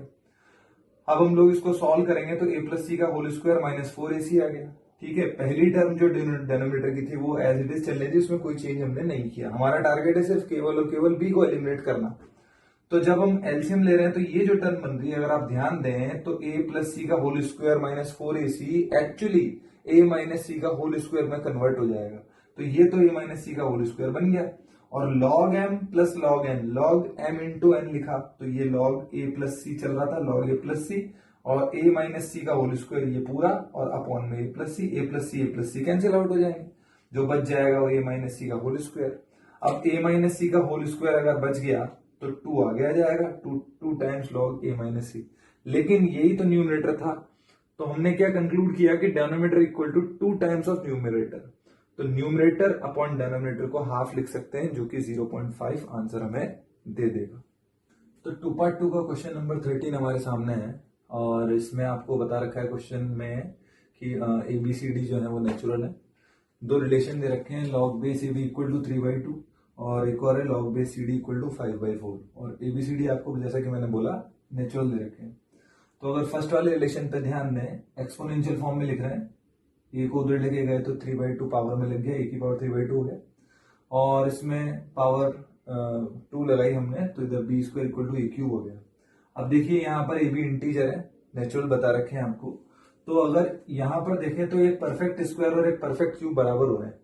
परफेक्ट स्क्वायर और परफेक्ट क्यूब बराबर हो रहे हैं, इसका मतलब कोई ऐसा नंबर होगा कि जो कि 6 पावर की फॉर्म में होगा। मतलब कि उसको क्यूब की तरह भी लिखा जा सकता है और उसको स्क्वायर की तरह भी लिखा जा सकता है। किसी नेचुरल नंबर के स्क्वायर और क्यूब दोनों की तरह लिखा जा सकता है। इसका मतलब उसको पावर 6 की तरह लिखा जा सकता होगा। तो हमने इसको इक्वल टू टी की पावर 6 लिख लिया। ये 6 कौन है, ये 6 कहां से आया, 3 और 2 का एलसीएम है 6, क्योंकि वो क्यूब और स्क्वायर दोनों के फॉर्मेट में लिखा जा सकता है। तो हमने इसको पावर 6 के टी की पावर 6 के बराबर मान लिया। तो अब मैं अगर बी की वैल्यू ए की वैल्यू निकालूं तो यहाँ से टी क्यूब और टी स्क्वायर आ जाएगी, अगर इसके बराबर करके निकाल लूं। और दोनों मुझे पॉजिटिव ही लेने पड़ेंगे यहाँ पर, क्योंकि ये दोनों आपको बता रखा है ए और बी तो नेचुरल है। आगे बढ़ते हैं, लॉग बेस सी डी में भी यही काम कर रहे हैं। पावर फॉर्म में लिखा, सिंप्लीफाई किया तो d power 4 equal c power 5। अब अगर एक पावर 4 वाला पावर 5 वाले इंटीजर के बराबर आ रहा है, दोनों के बेस यहाँ पे नेचुरल है, और एक नेचुरल नंबर की पावर 4 इक्वल टू एक नेचुरल नंबर की पावर 5 अगर बराबर आ रहे हैं, इसका मतलब जो भी वो नंबर होगा उसको k की पावर 20 मतलब किसी नेचुरल नंबर की 20th पावर के बराबर लिखा जा सकता है। तभी तो वो पावर 4 और पावर 5 के बराबर में लिखा जा रहा है। और ये अगेन 20 कहां से आया, 5 और 4 का एलसीएम। जैसे यहाँ पर 2 और 3 का एलसीएम था 6, वैसे यहाँ पर 4 और 5 का एलसीएम है 20। तो अब अगेन हम लोगों को डी की और सी की वैल्यू निकाल लेनी है, और नेचुरल होंगे यहाँ पे पॉजिटिव पॉजिटिव ले रहे हैं, क्योंकि हमारे पास ये एबीसीडी नेचुरल बोल रखे हैं। अब आपको जो तीसरा रिलेशन दे रखा है ए माइनस सी 9, उसमें ये ए और सी की वैल्यू उठा के यहाँ से जो हमने निकाली वो हमने ए और सी की वैल्यू यहाँ पर डाल दी। अब टी स्क्वायर माइनस के स्क्वायर, तो टी स्क्वायर माइनस के 4 फैक्टर कर दिए। फैक्टर करने के बाद देखिए 9 आ रहा है। अब मैं जैसा कि बोलता आ रहा हूं आपको कि टी और के हमारे यहाँ पर हमको नेचुरल लेने पड़ेंगे। अगर टी और के आपने पॉजिटिव इंटीजर नहीं लिए तो फिर ये एबीसीडी में से कुछ वैल्यू आपकी नेगेटिव भी हो सकती है, जबकि ये नेचुरल दे रखी है। तो अगर टी और के बारे में मैं पॉजिटिव ले लूं, टी और के को पॉजिटिव ले लूं, तो ये जो फैक्टर हो रहे हैं इन फैक्टर्स में से डेफिनेटली प्लस वाला फैक्टर ही बड़ा होगा। और अब ये बड़ा फैक्टर होगा और दो इंटीजर्स होंगे जिनका प्रोडक्ट 9 आ रहा है। तो 9 के फैक्टर जरा आप सोचिए कैसे कैसे हो सकते हैं। 9 के फैक्टर हो सकते हैं 9/1, 1/9, 3/3, ये हो सकते हैं। नेगेटिव में हम नहीं जा रहे हैं क्योंकि एक फैक्टर आपका ऑलरेडी पॉजिटिव में है, तो दूसरे को पॉजिटिव होना पड़ेगा, इसलिए नेगेटिव वाले हमने रिजेक्ट कर दिए। तो डेफिनेटली जो पॉजिटिव वाला होगा ये वैल्यू इससे तो बड़ी होगी, तो हमने ये बराबर वाला भी हटा दिया। और जब ये छोटा था, मतलब ये 1 था और ये 9 था, वो वाला भी हमने रूल आउट कर दिया। तो केवल 1 × 9 वाला हमने ले लिया जब ये वाला फैक्टर बड़ा है, ये वाला फैक्टर छोटा है। और अब इनको जब मल्टीप्लाई कर रहे हैं, इंटीग्रल फैक्टर तो यही होंगे इसके। तो अब हम जब इनको सिंप्लीफाई कर रहे हैं, इसको 9 और इसको 1 लेके सिंप्लीफाई कर रहे हैं, तो टी और के की वैल्यू आ जाएगी। टी और के की वैल्यू आने के बाद आप बी और डी की वैल्यू निकाल के जैसे ही रखेंगे, b/2d की पावर 1/3 हमसे पूछा गया है, इसमें रख के कैलकुलेट करेंगे, आंसर विल बी 1.25। आप अच्छे से इसको देखिए और समझिए, और अगर एक बार में क्लेरिफाई नहीं होता है तो आप इसको दोबारा रिव्यू भी कर सकते हैं, और बिना देखे करने की इसको कोशिश कीजिए, कॉपी में प्रैक्टिस कीजिए। तो नेक्स्ट क्वेश्चन है हमारा 2/2 का क्वेश्चन नंबर 14। ये दे रखा है, इससे हमको x की वैल्यू निकालनी है, इसके सोल्यूशन निकालने हैं। तो आप जैसा कि देख सकते हैं क्वेश्चन में हमको एक कॉम्प्लिकेटेड सा फॉर्मेट दे रखा है। इधर पावर में कॉम्प्लिकेशन है, इधर मल्टीप्लीकेशन डिवाइड दे रखा है। तो हम लोग इस कॉम्प्लिकेसी को कम करने के लिए लॉगरिथम का टूल इस्तेमाल करने वाले हैं। बट क्वेश्चन ये उठता है कि कौन से बेस के साथ हम लोग उस लॉगरिथम का यूज करेंगे। तो मैं आपको पहले ही बता चुका हूं थ्योरी के दौरान कि वही बेस यूज में लेंगे जो कि क्वेश्चन में ऑलरेडी प्रोवाइडेड है। तो हम लोग यहाँ पर लॉगरिथम का बेस एक्स लेके दोनों तरफ यूज कर लेते हैं। यहाँ पर लॉग बेस एक्स हम यूज कर सकते हैं क्योंकि क्वेश्चन में अगर वो बेस ले रखा है, इसका मतलब वो हमें वेल डिफाइंड है। एक्स पॉजिटिव भी है और एक्स 1 भी नहीं है, अदरवाइज ये क्वेश्चन डिफाइंड नहीं होता। तो हमको यहाँ परमिशन है लॉग बेस एक्स लेने की। तो हमने यहाँ पर लॉग बेस एक्स ले लिया दोनों तरफ। तो लॉग बेस एक्स जैसे ही ले रहे हैं, इधर रूल लग गया हमारे पास, लॉग m/n/t लिख लेते हैं। तो लॉग m/n/t, तो log m/n/t को कैसे लिखेंगे, log m + log n minus log t, ये लिख दिया हमने। इधर रूल लगा दिया, जो मल्टीप्लाई में आ रहे थे उनको सम में, जो डिवाइड में आ रहा था उसको सब्ट्रैक्शन में लिख दिया। इधर राइट हैंड साइड में पावर आगे आ जाएगी, पावर आ जाएगी, इस तरीके से लिख दिया। अब काफी बड़ा एक्सप्रेशन आ रहा है लेकिन कुछ चीजें रिपीट हो रही हैं, तो log बेस x 2019 को मैंने p बोला, log बेस 2020 को मैंने q बोला, और ये तो 1 हो ही गया है हमारा, क्योंकि x डिफाइंड है यहाँ पर पॉजिटिव और नॉट इक्वल टू 1, उसके लिए ये 1 हो जाएगा। और इधर हमारे इन दोनों का प्रोडक्ट मतलब p इंटू क्यू आ गया।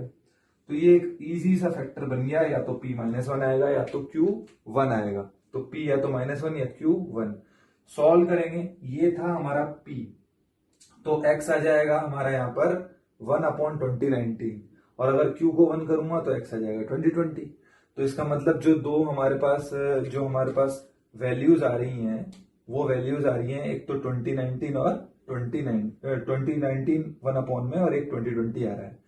तो उनका प्रोडक्ट बोल रहा है वो, तो उनके प्रोडक्ट को m/n में अगर मैं एक्सप्रेस कर दूं, इनका प्रोडक्ट कितना होगा 2020/2019, तो उनके प्रोडक्ट को m/n में एक्सप्रेस कर दूं, तो अब तो और ज्यादा फर्दर एक्सप्रेस इसको किया नहीं जा सकता, सिंप्लीफाई किया नहीं जा सकता, सिंपलेस्ट फॉर्म में और ज्यादा नहीं ले जा सकते।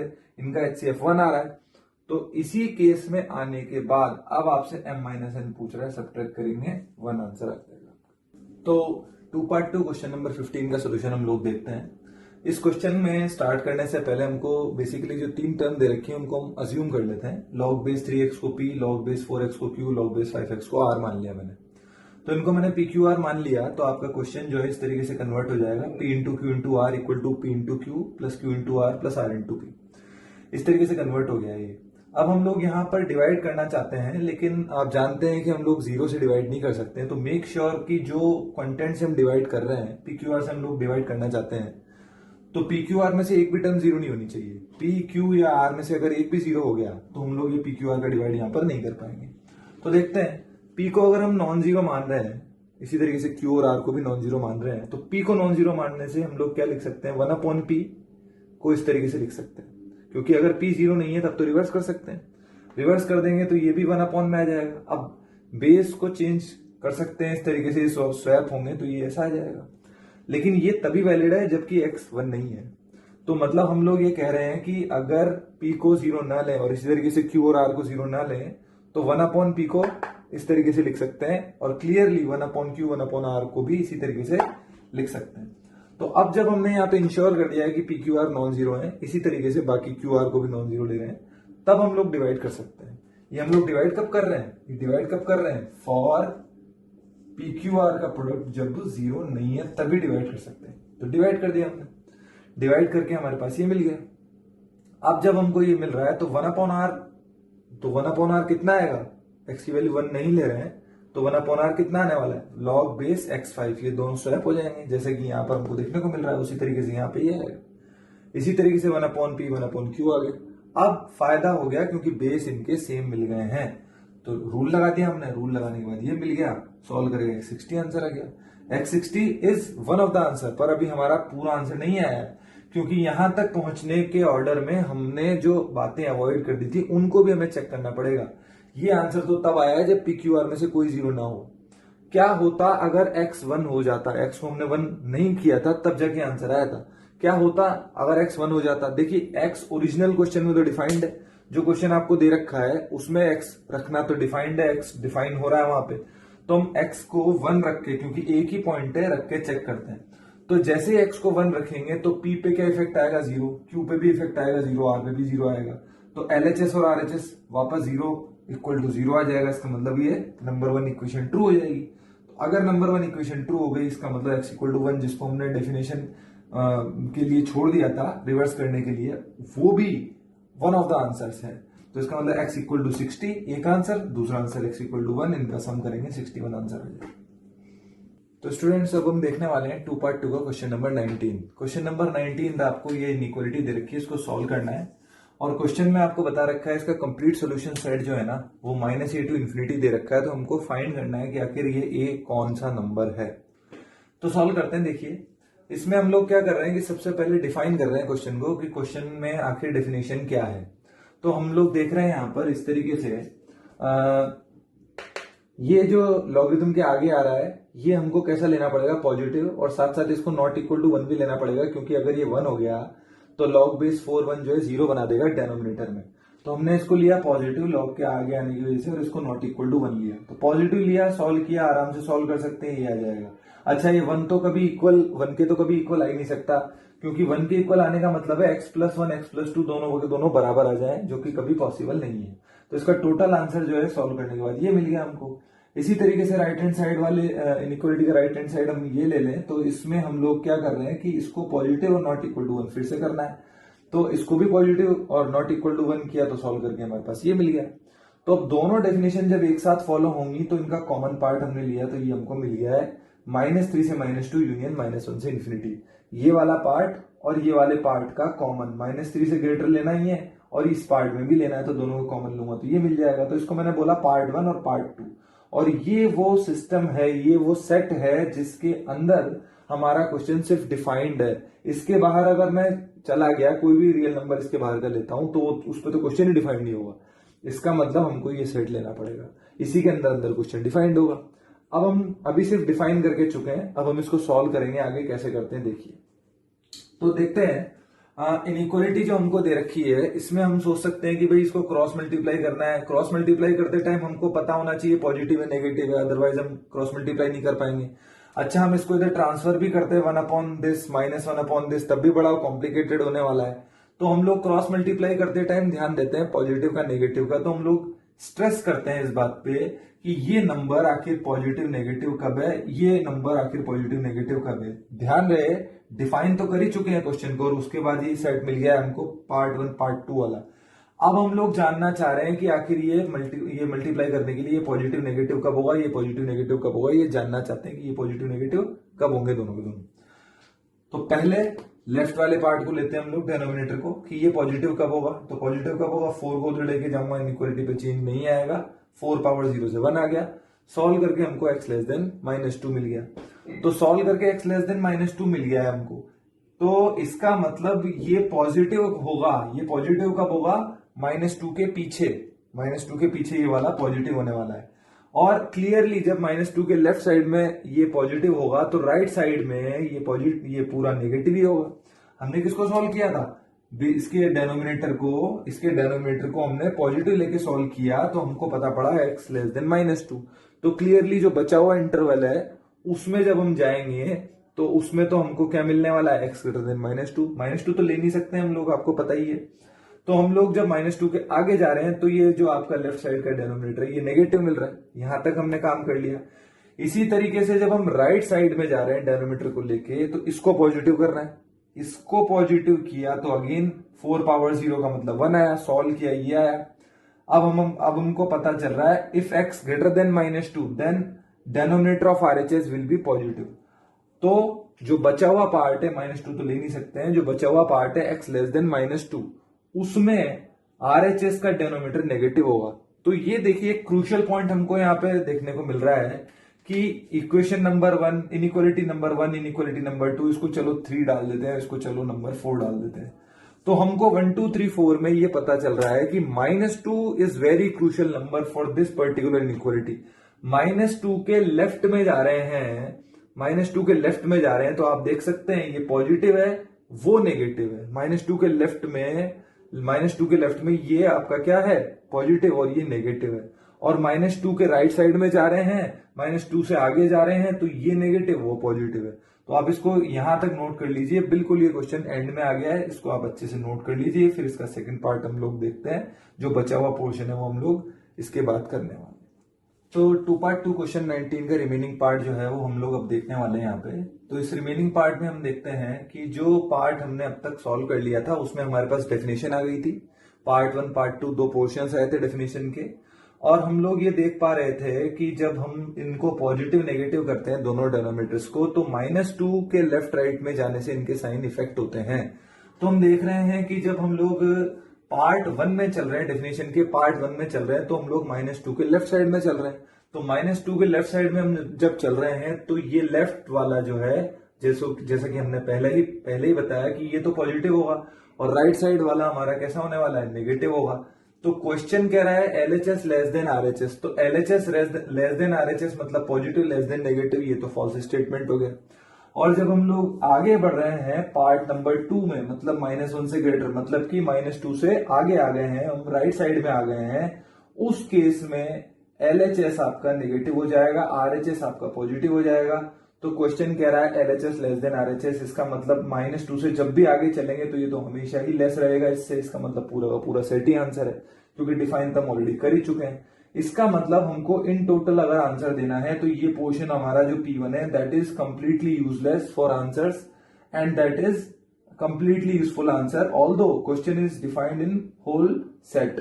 डेफिनेशन का जो कंप्लीट सेट है उसमें क्वेश्चन डिफाइंड तो है, पर इस वाले पोर्शन में क्वेश्चन सॉल्व नहीं हो रहा है, बल्कि कॉन्ट्राडिक्शन आ रहा है कि पॉजिटिव लेस देन नेगेटिव। और इस वाले पोर्शन में हमको क्या मिल रहा है, इस वाले पोर्शन में हमारे पास एक आइडेंटिटी आ रही है जो कि हमेशा ट्रू है, और इसमें ये LHS लेस देन RHS आ रहा है, क्योंकि LHS नेगेटिव RHS पॉजिटिव। तो इसका मतलब केवल हमारा टोटल आंसर क्या है, -1 से इंफिनिटी है, -1 से इंफिनिटी है, और हमारा आंसर कंप्लीट सेट पहले ही दे रखा था -a से इंफिनिटी। इसका मतलब a की वैल्यू पक्का यहाँ पर कितनी है, a की वैल्यू जो है हमारे को जो दे रखी है वो कंप्लीटली पता चल गया है हमको, और a की वैल्यू 1 है। आप इसको नोट कर लीजिए। तो स्टूडेंट्स अब हम देखते हैं 2 पार्ट 3 का क्वेश्चन नंबर 1। इसमें 2 स्टेटमेंट आपको दे रखे हैं, स्टेटमेंट 1 और स्टेटमेंट 2, उनको ट्रू और फॉल्स जस्टिफाई करना है हमको। तो पहले स्टेटमेंट में आपको दे रखा है एक यूनिवर्सल सेट जिसके 2 सबसेट हैं A और B, and we have to calculate number of elements in A bar intersection B bar. तो A bar intersection B bar को डिमॉर्गन लॉ से हमने इस तरीके से लिख दिया। डिमॉर्गन लॉ आप जानते हैं, A bar intersection B bar को इस तरीके से लिख सकते हैं। अब जब हम लोग इसको सिंप्लीफाई कर रहे हैं तो क्योंकि हम लोग एक रूल जानते हैं कि सपोज हम लोग ये लिख रहे हैं NP बार, कोई सेट है P, तो NP बार को आप कैसे लिखोगे, number of elements in universal set minus number of elements in set P, इस तरीके से लिख सकते हैं। तो A यूनियन B के बार को हम लोग इस रूल से कैसे लिख पाएंगे, इस तरीके से लिख पाएंगे। अब यूनिवर्सल सेट में आपको 20 एलिमेंट दे रखे हैं, और A यूनियन B में आपको 291 एलिमेंट्स दे रखे हैं। जैसे हम सब्ट्रैक्ट करेंगे तो विल गेट नंबर 1729। ये बहुत ही इंटरेस्टिंग नंबर है, आप सर्च कर सकते हैं इस नंबर के लिए, that is called Ramanujan number.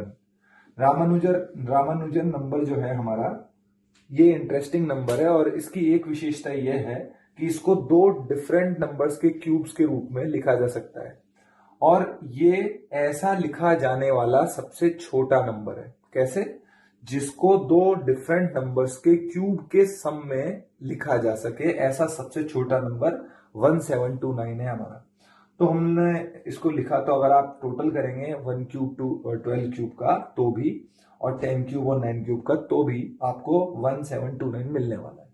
तो ऐसा ही क्वेश्चन में बोला गया है कि x1 y1 x2 y2 अगर इंटीजर्स हों तो क्या हम उसको इस तरीके से एक्सप्रेस कर सकते हैं इस नंबर को।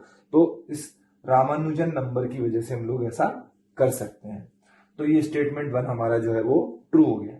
स्टेटमेंट 2 पे आते हैं। स्टेटमेंट 2 में बोल रहा है आपसे कि NA माइनस B आप कैलकुलेट कीजिए, और आपको बोल रखा है A में कितने एलिमेंट है 1681, और उन 1681 एलिमेंट्स में से आपको बता रखा है 1075 एलिमेंट जो हैं वो B के भी एलिमेंट्स हैं। तो इसका मतलब A के 1681 में से इतने B में भी आ रहे हैं, इसका मतलब ये इतने एलिमेंट A इंटरसेक्शन B में आएंगे। तो NA minus NA intersection B जब हम करेंगे तो आंसर विल बी 606। अब इसको वो बोल रहा है कि इसको हमको कैसे लिखना है, एक perfect square plus product of 3 primes. तो एक perfect square plus 3 different primes हमने यहां लिख दिया। इस तरीके से भी लिख सकते हैं और इस तरीके से भी लिख सकते हैं। तो स्टेटमेंट 2 भी हमारा ट्रू पाया गया। तो आंसर क्या होगा, statement 1 is true and statement 2 is also true. आप इसको देख लीजिए, नोट कर लीजिए। तो 2/3 का थर्ड क्वेश्चन देखते हैं हम लोग। इसमें हमें एक इनइक्वालिटी दे रखी है, x माइनस ए एक्स माइनस 2 है, x माइनस ए स्क्वायर लेस देन 0। अच्छा, इसको सॉल्व करते हैं पहले हम लोग, फिर इसकी कंडीशन पे ध्यान देंगे। तो क्योंकि a आपको यहाँ पर 2 से ग्रेटर बता रखा है और a नेचुरल बता रखा है, तो इन सारे क्रिटिकल पॉइंट्स मतलब a 2a a स्क्वायर का जो ऑर्डर है वो इस तरीके से होगा, सबसे छोटा a, उससे बड़ा 2 है और सबसे बड़ा a स्क्वायर। तो अगर इनको नंबर लाइन पे हम प्लॉट करते हैं, क्योंकि वीवी कर्व की जो कंडीशन है वो यहाँ सेटिस्फाई हो रही है, सब लीनियर फैक्टर है, कोफिशिएंट ऑफ x सब जगह पॉजिटिव है, तो हमने नंबर लाइन पे इनको ड्रॉ कर दिया। और यहाँ पर सब जगह होल आएंगे क्योंकि साइन यहाँ पर लेस का है। अच्छा, क्वेश्चन में बोला गया है x की पॉजिटिव वैल्यू फाइंड करनी है हमें, इसलिए हमने यहाँ पर एक 0 का मार्क कर लिया है कि 0 के आगे आगे हमें देखना है, और एक पॉजिटिव है इसलिए सारे आगे आएंगे 0 पे। तो जब हम नंबर लाइन पे क्रिटिकल पॉइंट जमा दें, उसके बाद हम लोग साइन लेते हैं एक्सप्रेशन का, तो पॉजिटिव नेगेटिव सब पे ऑड पावर लगी हुई है सारे ब्रैकेट्स पे, तो पॉजिटिव नेगेटिव। तो हमें जो आंसर लेना है वो कौन सा लेना है, लेफ्ट साइड लेस देन 0, मतलब कि ये जो हमको आई इनइक्वालिटी दे रखी है, तो बाय आई इनइक्वालिटी हमें 0 से लेस वाला पार्ट लेना है, तो ये वाला पार्ट हमें लेना पड़ेगा। तो x belongs to 0 to a union 2a to a square हमें लेना पड़ेगा। अब आप देखिए वो क्वेश्चन में ये पूछ रहा है हमसे कि हमें a की ऐसी वैल्यू लेनी है ताकि जो आंसर्स आए, ये आंसर कितने इंटीजर्स कंटेन करें 18 इंटीजर्स। तो अगर 18 इंटीजर्स कंटेन करने हैं तो a की ऐसी वैल्यू क्या लें जिससे इन दोनों में कुल मिला के 18 इंटीजर आ जाए। तो अगर आप a की वैल्यू 1 लेते हैं तो 0 to 1 और 2 सॉरी a की वैल्यू 1 तो ले नहीं सकते हैं क्योंकि a की वैल्यू 2 से ग्रेटर चाहिए हमको, तो a की वैल्यू 3 लेते हैं तो 0 से 3 और 6 से 9, तो 0 से 3 और 6 से 9 में 18 इंटीजर कुल मिला के नहीं आएंगे। 4 लेंगे, 4 में भी वो कम पड़ेगा डेटा। अगर आप a की वैल्यू 5 लेते हैं तो ही इसमें इसके अंदर और इसके अंदर कुल मिले इसके अंदर 4 इंटीजर और इसके अंदर हमको 14 इंटीजर देखने को मिलेंगे। तो अगर 14 इंटीजर इसमें और 4 इंटीजर इसमें मिल रहे हैं तो in total 18 integers are there for a equal 5 which are satisfying this given inequality. तो रिक्वायर्ड आंसर क्या होगा, a का आंसर आपके पास आने वाला है 5। तो डियर स्टूडेंट्स, अब हम करने वाले हैं एक्सरसाइज 2.3 का क्वेश्चन नंबर 14। क्वेश्चन नंबर 14 में आपको दे रखा है log base ax multiplied with log base a xyz equal to 48, और इसी की तरीके से दो इक्वेशंस आपको और दे रखी हैं। और यहाँ पर क्वेश्चन को डिफाइन करने के लिए जो जरूरी चीजें हैं वो दे रखी हैं। यहाँ पर xyz डेफिनेटली पॉजिटिव के लिए काम कर रहे हैं हम लोग, अदरवाइज क्वेश्चन डिफाइन नहीं होगा। तो हम लोग देखते हैं, हम लोग यहाँ पर पहली स्टेप इस तरीके से देखना पड़ेगा हमको कि log base ax equal to p ले लेते हैं, log base ax equal to p, log base ay equal to q, log base az equal to r। ये हमने मान लिया है, अज्यूम कर लिया है। तो अगर हम लोग ऐसा मान लें तो फर्स्ट इक्वेशन पे क्या इंपैक्ट आने वाला है, log बेस x को तो आपने यहाँ पर p लिख दिया। अच्छा, इस पे log a xyz को log base a x plus log base a y plus log base a z लिख सकते हैं। मल्टीप्लीकेशन जो log base a m into n होता है उसको हम लोग log base a m plus log base a n इस तरीके से लिखते हैं। तो वो जो एडिशन वाला रूल था, हमारी प्रॉपर्टी थी, उससे हमने इसको खोल के लिख दिया। तो इसको p plus Q plus r लिख सकते हैं, इन तीनों का सम लिख सकते हैं। तो पहला वाला जो इक्वेशन है वो इस तरीके से कन्वर्ट हो गया। सिमिलरली सेकंड और थर्ड इक्वेशन को भी इनकी हेल्प से हम लोग ऐसे लिख पाएंगे। तो अब आप देख सकते हैं ऐसा लिखने से हमें बेनिफिट हो रहा है, यहाँ सीधे सीधे नजर आ रहा है PQR, तो ब्रैकेट जो है वो कॉमन इनमें है ही सही। तो जब मैं 4 5 6 को ऐड करूंगा तो ये तो कॉमन आ जाएगा, अंदर बचेगा p plus Q plus r, तो ये अंदर बच गया। इनका टोटल 144 आ गया, तो p plus Q plus r का होल स्क्वायर इक्वल टू 144 आ गया। तो p plus Q plus r कितना आ गया, -12 और +12। तो दो आंसर आ रहे हैं हमारे पास, -12 +12, तो दोनों से अलग अलग आंसर निकालने पड़ेंगे। तो -12 लेते हैं, तो यहाँ -12 अगर आप रख दें तो ये 4 टाइम कट जाएगा, माइनस आएगा, -4 टाइम आंसर आ जाएगा यहाँ पर -4। और अगर यहाँ पर -12 रख दें तो -1 आ जाएगा, यहाँ पर -12 रख दें तो यहाँ पर -7 आ जाएगा, कट के कैंसिल हो गए। अब p जिसको आपने माना था उसको उठा के यहाँ पर वैल्यू रख दें, log base ax equal to -4, log base ax equal to -4 मतलब जो x आएगा आपका वो a raise to the power -4 आएगा, तो x का आंसर आ गया। इसी तरीके से y z के आंसर निकाल दिया हमने। और दूसरा केस भी लेंगे। अगर हमने PQR को उनका सम 12 लिया होता तो 12 लेने के बाद अगर आप यहाँ रखते तो आपके जो XYZ के आंसर हैं वो ये आ जाते। कैसे? उस केस में P के आंसर क्या आते? उस केस में P का आंसर क्या आता? उस केस में P का आंसर आता आपका 4, Q का आंसर आता आपका 1, R का आंसर आपका 7 आता। तो उसके बाद हमारे 4 5 6 इक्वेशन जो हमारे थे उनसे आंसर निकालने के बाद हमको XYZ की a पावर 4, a पावर 1 और a पावर 7 दो आंसर मिलते हैं। तो दो ट्रिपलेट आंसर आ सकते हैं, पहला वाला ये, दूसरा वाला ये। आप इनको नोट कर लीजिए।